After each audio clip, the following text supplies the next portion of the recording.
మండల కౌన్సిల్ సభ్యులందరికీ శిక్షణా శిబిరాన్ని పార్టీ ఆధ్వర్యంలో ఏర్పాటు చేయడం జరిగింది.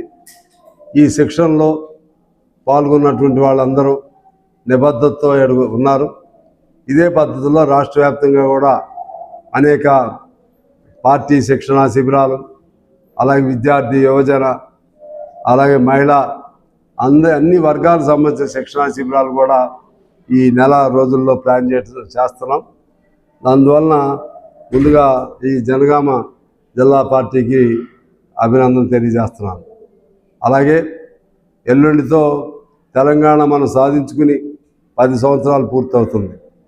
ఒకసారి మనం వెనక్కి వెళ్ళాలి, ఒకసారి పునఃసమీక్ష చేసుకుంటే ఆనాడు తెలంగాణ ఎందుకు సాధించుకున్నాం, ఈనాడు తెలంగాణలో ఈ 10 ఏళ్ల కాలంలో ఏం జరిగింది అనేది మనం చూస్తే, ఆనాడు తెలంగాణ అనేది నీళ్లు, నియామకాలు, నిధులు, ఇంకా అనేక డిమాండ్స్తో ఆత్మగౌరవం, సాంస్కృతిక పునరుజ్జీవనం, ఇంకా అనేక అంశాలపైన తెలంగాణ సాధించుకున్నాం.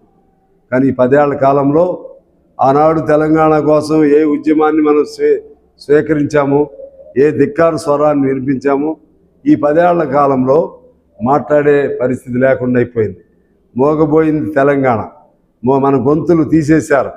ధిక్కారం అనేది పోయి మాట్లాడలేనటువంటి పరిస్థితి వచ్చింది.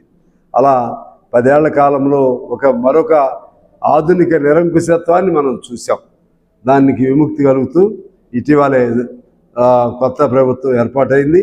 ఈ ప్రభుత్వ ఆధ్వర్యంలో ఇవాళ మనం ఎల్లుండిన పెద్ద కార్యక్రమాలు జరుపుకుంటున్నాం. అందులో అందశ్రీ గారి జై జై హే తెలంగాణ లాంటి ప్రజా కవులు రాసించిన పాటలు ఇవన్నీ ఏర్పాటు చేసుకోవటం ప్రభుత్వం మేము కూడా సహకరిస్తున్నాం. అదేవిధంగా షెహనానికి సంబంధించి కూడా ప్రచారం చేస్తున్నట్టు కాకుండా మళ్ళీ అందరి పార్టీలతో మాట్లాడి అసెంబ్లీలో కూడా చర్చ పెట్టి మారుస్తామని నేను ముఖ్యమంత్రి గారు కూడా చెప్పడం జరిగింది. కాబట్టి ఇది ఒక అంశం. రానున్న రోజుల్లో మళ్ళీ ఈ 10 ఏళ్ల కాలంలో ఏ తప్పులు జరిగినాయో అవి జరగకుండా ఈ కొత్త ప్రభుత్వం జాగ్రత్తలు తీసుకోవాలి.